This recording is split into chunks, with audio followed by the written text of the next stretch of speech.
Sam Jahara, thanks so much for coming on to talk beliefs from your home in Brighton, right here in the UK. You are a psychotherapist, supervisor, and executive coach working with individuals and organizations, as well as one of the founders of Brighton and Hove Psychotherapy. You're good friends with recent guest Lily Dunn, who, like yourself, was caught up in the cult of Bhagwan Shree Rajneesh. Your perspective comes from many years working as a psychotherapist and understanding your history from a psychological as well as emotional angle. So how are you doing, Sam? You're obviously very aware of Lily's book, all about her father's involvement in the Rajneesh cult. You must be very proud of your friend Lily. Yeah, I'm very well, Mark, and thanks for having me here today. I am indeed very proud of her. I think it must have been a very difficult book to write, but I think she has done an excellent job in capturing the difficulties for a child in having a parent so entranced with a guru that he becomes so self-absorbed, and the child is left utterly heartbroken by their emotional absence. Before we get into your story of how your family became entangled in the Rajneesh sect, let's just have a bit of an overview of this group and its leader. Sam, what was this group all about, and what can you tell us about the guru that started it all? Well, the guru was a self-proclaimed enlightened guru, and that says it all. Anyone who self-proclaims enlightenment and takes on the role of a guru must have a pretty narcissistic personality in order to do that. And of course, people buy into that, but there is something about the presenting a solution, a very simple solution to very complex problems, which is the role of any person who takes on that identity of a guru and then has followers or disciples. He was also a charlatan, like many gurus, who, along with the powerful people around him, took financial, spiritual, and emotional advantage of those who followed him. Bhagwan Shree Rajneesh, as he was called then, he became very popular in the 70s and 80s, first with Indian disciples, and then he became very popular with Western disciples. And along with other gurus at the time, such as Maharishi Yogi, Sai Baba, this movement grew and grew, and it peaked in the 80s, having a catastrophic fall in 1985 with the collapse of Rajneeshpuram, which is very well portrayed in Wild Wild Country, the Netflix documentary. With the collapse of Rajneeshpuram, he was deported, and there were criminal charges against him and some of the people around him. And this whole mess ended up with him going back to India. And unfortunately, there was a massive cover-up of all the criminality and lies coming from the cult about what actually happened. So unfortunately, this didn't end there. He went back to India, back to his ashram in Pune, and the cult lives on even after he died in a few years later. So unfortunately, even after all this mess, the cult kept going pretty, I would say pretty strong, although after his death, it became more of a diluted version of what it was. But it still exists today. You grew up in Rio de Janiero, Brazil, and probably would have remained there if it weren't for your family's encounter with the Rajneesh sect. So let's get into your story. How did you all get involved in this group? My parents got involved in the late 70s when I was a young child and my brother was still only a baby. They had done a kind of group therapy called the Fisher-Hoffman process. And there my father met disciples of Bhagwan. I think he had an internal crisis with the birth of my baby brother and becoming a father at such a young age.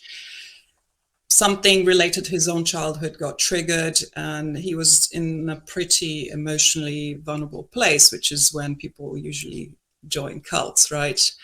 My mother was less interested, but she didn't want to separate from him, so she also joined.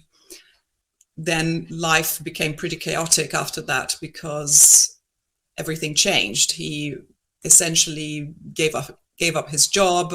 We sold our flat in Rio. We moved to America. We lived in a motorhome for a year. We moved around a lot. They wanted to be with their guru in India or in Oregon, or they wanted to live in the communes. And yeah, life was absolute chaos from that moment onwards, which was very, very unsettling for us both. I have more memories than my brother, obviously, because he was only very young. But yeah, it was a pretty horrible time. The next 25 years saw you and your family living within and living for the Rajneesh sect. It was quite a chaotic time for you, moving communes and moving countries, as well as being separated from your parents quite a bit. So can you take us through those years? What are your memories of those days? Well, our lives became very chaotic because my parents moved around constantly, either to be with their guru or to live and work in the communes dotted around the world. It all started with my parents traveling to India and then to Oregon. We moved a lot and everything was constantly changing. Therefore, there was like no constancy or stability, which we as children very much needed. I went to 3 different schools in America, then lived in 3 different communes in Europe, spending the longest time actually in the commune here in the UK. And the UK was actually a terrible time for me because I didn't see my parents for months. It wasn't a good environment for children to grow up in, to say the least, actually. Most children were separated from their parents. They were made to work long hours. We had very little schooling, and abuse was pretty common. I wasn't allowed to speak my language. I was told to meditate if I felt any negative emotion, including missing my parents. And it was basically a very unempathic and uncaring environment where children were seen as an inconvenience and therefore expected to look after themselves. In fact, we were treated like little adults instead of actual children. The adults there weren't particularly trained or skilled at looking after children. I think many of them had no pedagogic training. Some of them had been teachers, but actually most of the adults there were just there working. They didn't have any experience or wanted particularly to look after children. The adults were also very self-absorbed and working long hours, and the children, instead of being looked after, were also made to work long hours. It was all in service of the commune, in service of whatever was coming from the top. And basically work was seen as worship. So it was supposed to be a meditation exercise, which we as children were very much expected to do.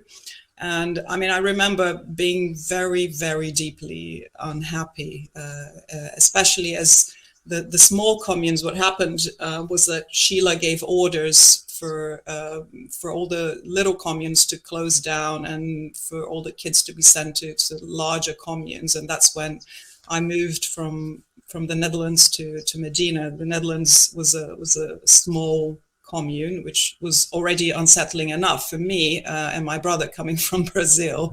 And Sheila was the second in command to the guru, isn't that right? She was, yeah, she was. I mean, there's plenty about her out there. I'm not gonna go into her story, but she was the second in command for Bhagwan, and she was either giving her own orders or following his orders.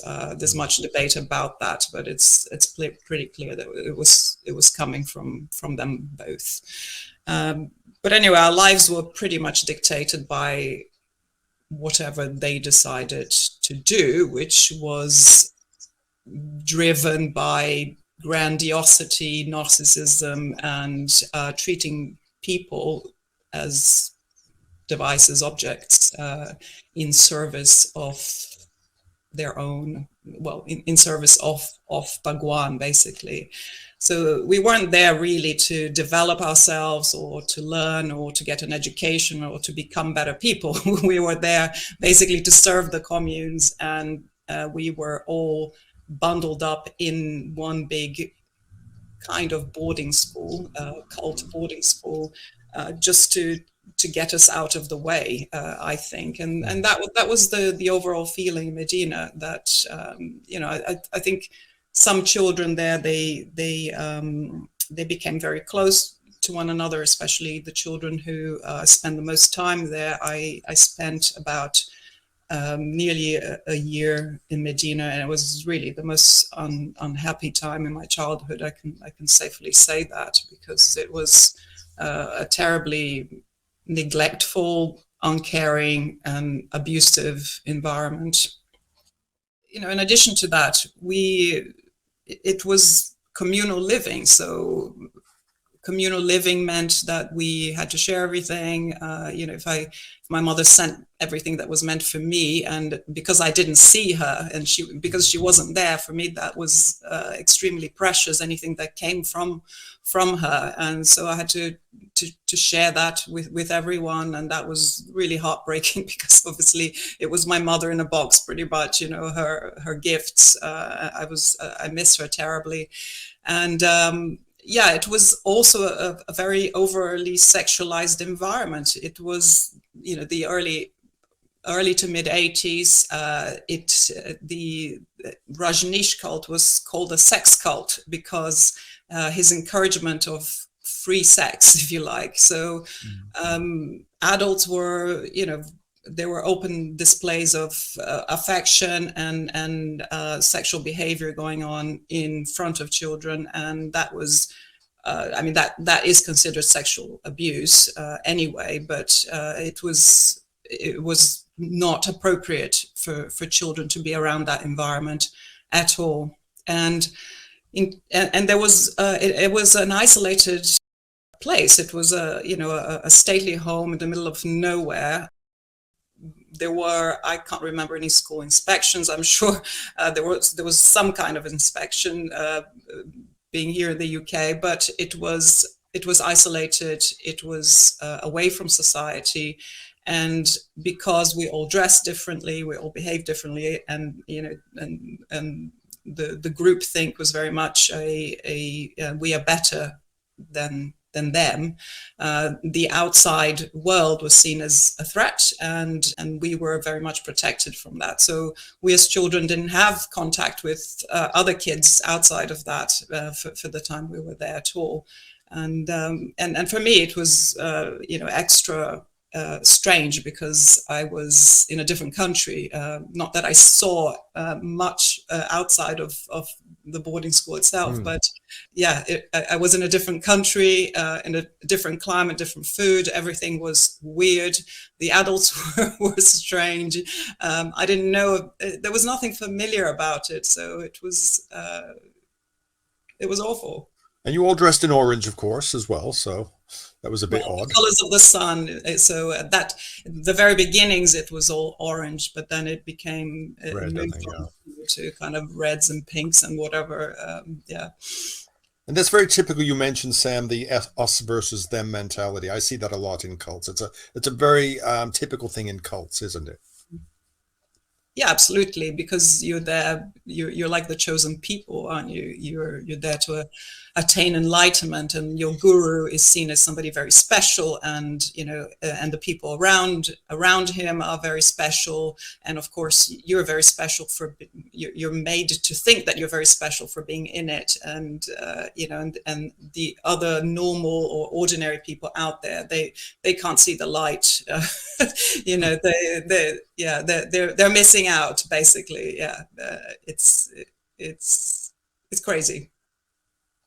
Sam, let's just focus on the leader of this cult, the man known as Bhagwan Shree Rajneesh, and later as Osho. So what is your take on him? What was he all about?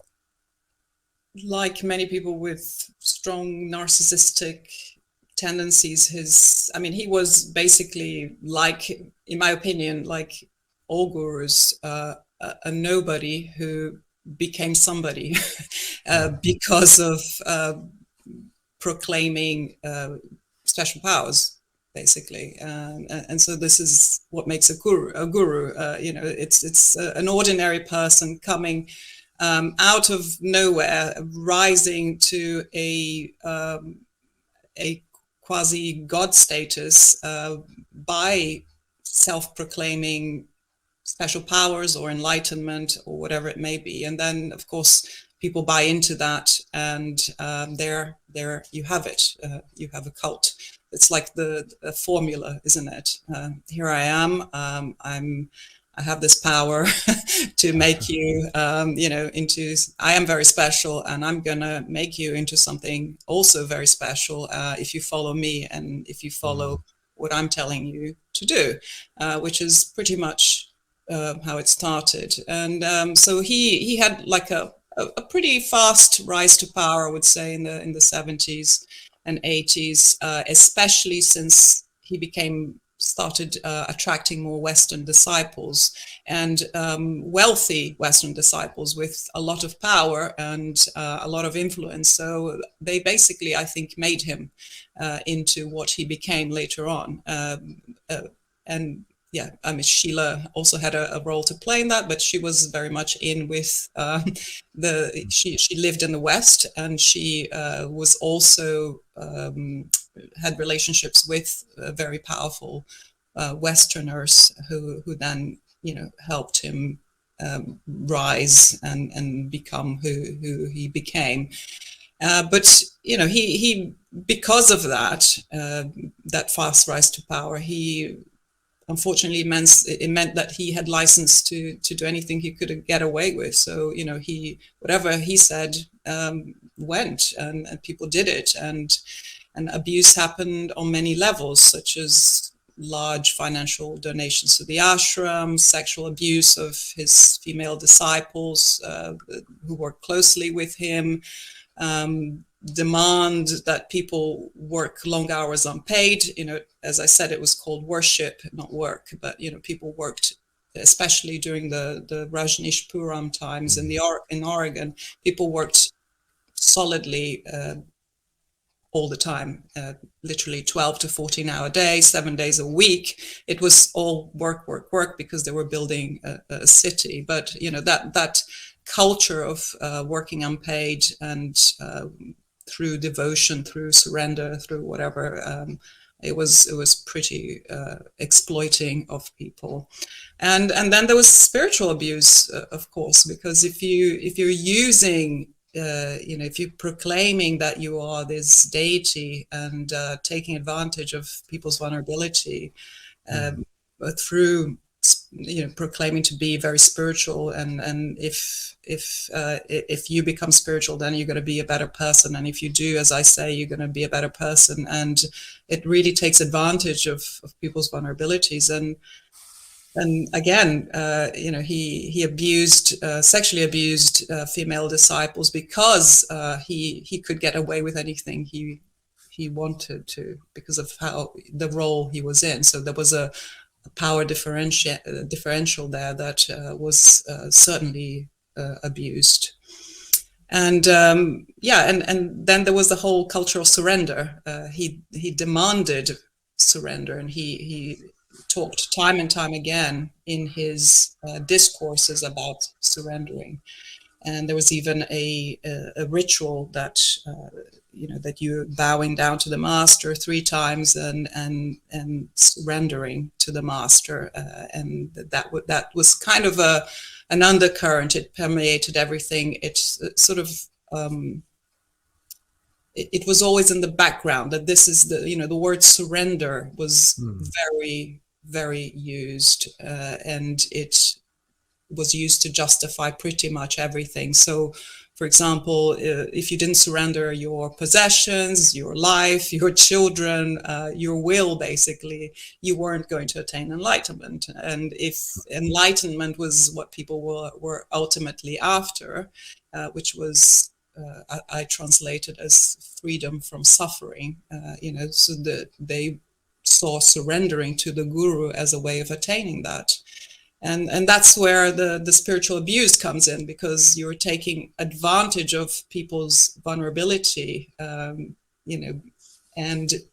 manipulating them into giving up everything, including their thinking, to you, and with the promise of something that that is, of course, will never be delivered, because it's an impossibility, right? It was when you were in your late 20s that you finally left the group. It was a long process getting back to some semblance of a normal life. Eventually, you moved to the UK in 2005. So, how did exiting the Rajneesh cult affect your life going forward? What kind of life adjustments did you have to make? Well, I didn't consciously leave. The last place I lived linked to Rajneesh was a commune in Berlin. I had been living there for a couple of years when it was finally disbanded after 20 years, and I was part of that. I moved out with my partner at the time and had to face life in the real world. We all did. So when that relationship, which was also with a former disciple, came to an end, I started seeing somebody who had absolutely nothing to do with it, and he started asking some questions, and I think I must have been very strange to him, coming out of that environment with that mentality. I'd been living in a different reality to him, and so it was new for me, and it was suddenly very interesting for him. But we then, after a few years, also that relationship came to an end, and I then met my husband Mark, and it was really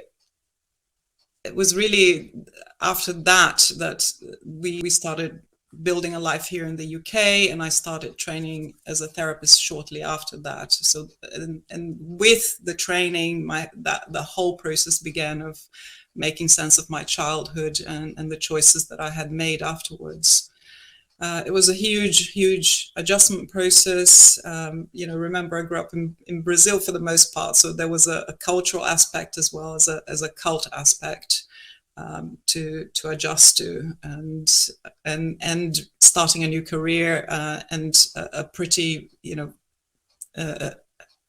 soul-searching career as well. So where you're really looking at everything in your life, reassessing everything, and for me that was really a huge and important part of restarting my life, if you like. And I felt like an outsider for so many years, and I think that I still do sometimes, of course, and I don't think that's ever going to go away, because it's those experiences have been extremely formative. Not just my experience of growing up in Brazil and then being taken into the cult for quite a few years, and then growing up with parents who were in the cult for a very long time. And then coming out of that as an adult, and then moving countries several times, and then finally ending up here in the UK. So you can imagine that I felt like a stranger in a strange land for most of my life. And I suppose you had to unlearn the cult speak and learn the normal speak of society, didn't you? Absolutely. I had to learn, I had to unlearn the cult speak. I had to learn, well, I mean, the speak of normal society. Yes, there was an aspect to that, although I had lived in normal society as well in Brazil. But of course, there's the English society or German society, which is very different from where I come from. So there was that sort of layering, if you like, of the cult aspect and the cultural aspect at the same time. And I think a lot of people, that speaks to a lot of people, because many people feel like an outsider for various reasons, whether it's leaving a cult or coming from a different culture. I think many people can relate to those experiences, and with psychotherapy, I think there's something there about exploring these issues, these cultural and belonging and and belonging to an organization that was very, very controlling and very had its specific norms and rules that we had to follow, and so there's a layering of difference of being an outsider. Sam, an issue very dear to your heart is how cults like the Rajneesh sect affect children. So let's just focus now on the young people who grew up in these communities. Most of them are now middle-aged and have had time to reflect on their lives. So what are some of the conclusions and realizations that these former cult members are now waking up to? There's been a lot of focus and a lot of focus on Osho Rajneesh over the years. A lot of press coverage, mainly linked to scandals during the Oregon time. However, has been so little focus on the impact that this had on the children. In fact, there's barely any mention of the children at all. I know from feedback of people who watched Wild Wild Country or have listened to other podcasts that have been out, they've been wondering themselves, what about the children that were living there? Most of these children are now middle-aged like me and have had their own children and time to reflect back at their lives. And as a result of that, more abuse stories are coming to light. And several of us have tried to alert to this over the years. There's a friend who's made a documentary 15 years ago, and there's been a book published by another former child, and there have been a few podcasts made, but I think the extent to which is being spoken right now is that has not happened before. So there's a collective process, and I think that's as a result of a lot other high-profile exposures of historic abuse, for example, in the Catholic Church and other institutions, and Me Too. I think that has impacted those people coming forward as well, and so people are waking up to and feel more able to share their experiences of abuse and neglect in the communes. And children who grew up in cultic environments, they suffer not just the effects of abuse itself, but there's the additional loss of self-identity, as I was talking about before in my own case, because nothing is about the child, it's all about the guru. All the focus is on the guru and the guru's needs. There's also an alienation from society, meaning when the child grows up or must go back into society, there's a huge difficulty in readapting, as I also spoke about before. And also confusion about what's normal and what isn't normal, especially for those who are, for adults is already hard enough. For adults have been in cults for many, many years, but for children is especially hard, I think, because you are growing up with this indoctrination. And so as your brain is developing, you are being indoctrinated in a certain way, which takes a very, very long time to unlearn. As an adult, if you're back in the real world, if you're lucky to be back in the real world. Of course, some children unfortunately never leave, as you know. So although cults attract people based on what they can provide for its members, the real aim of any cult is really to further the interests of the cult leader. So in this case, separating children and parents and treating children as an inconvenience, and children are treated like objects of adult desire and gratification. This empowers and strips people of their sense of agency and ability to rebel and leave.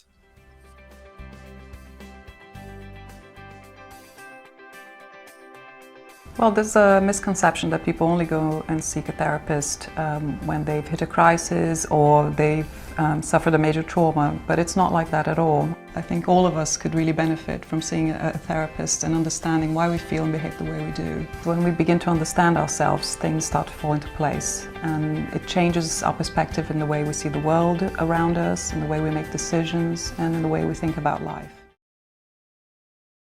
Well, you're in a much better place now. You are a psychotherapist and executive coach working right here in the UK. So how did you get into this field, and would you call yourself a cult specialist? Well, I got into psychotherapy because I wanted to understand the intergenerational trauma that ultimately led my parents to being seduced by the guru and follow him for so many years. So I wanted to understand my history and my past. I also wanted to understand the psychological impact that all of this had on me. And so that was my primary reason for becoming a psychotherapist. And although no one chooses to consciously join a cult, I think they're sought as a solution to an existential crisis or an issue in a person's life. The blend of community, sense of belonging, and illusion of specialness, if you like, provides people with a sort of comfort blanket, which they usually lack. And having witnessed the issues in my family only become worse, leading to ultimately, mental and financial breakdown, I decided to train as a therapist to engage with the complexity of some of those issues that my parents actually wanted to bypass. There's this term called spiritual bypassing, and I think that really defines a lot of what people are looking engage in when they join cults. Not that they know that they're joining a cult, but No. There's something there about a quick fix to something, a seduction into something that is going to take your pain away, and that isn't, unfortunately, how it works. If you really want to engage deeply with those issues, I think you really, it takes time. It takes constancy. No guru is going to magic those issues away from you. And so I suppose I was looking for a way to do the work that it completely veered away from where what the cult was promising. I wanted to understand those issues at a level of depth, in as much depth as possible, actually.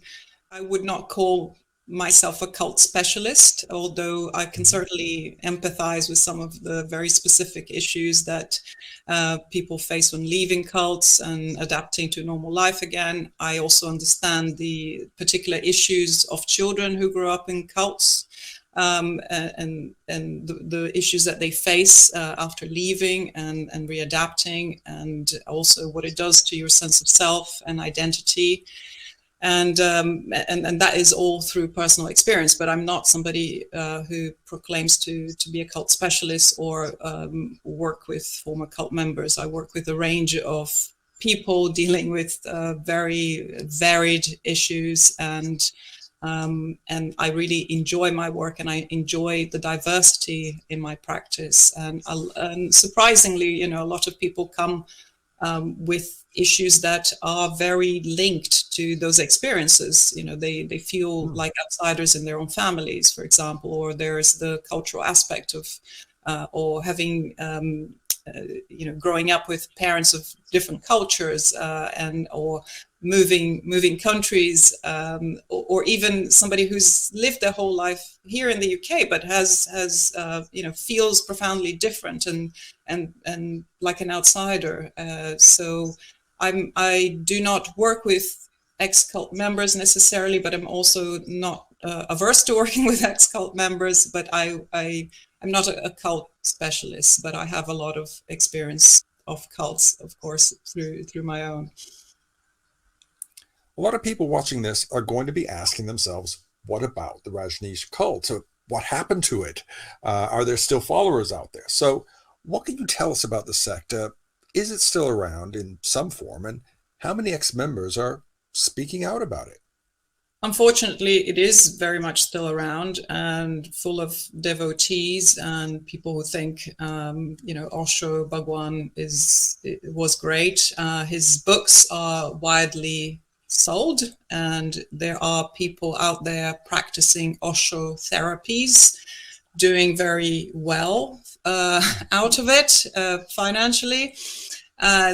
Proclaiming to offer therapy, which I think it's unethical and dangerous, quite frankly.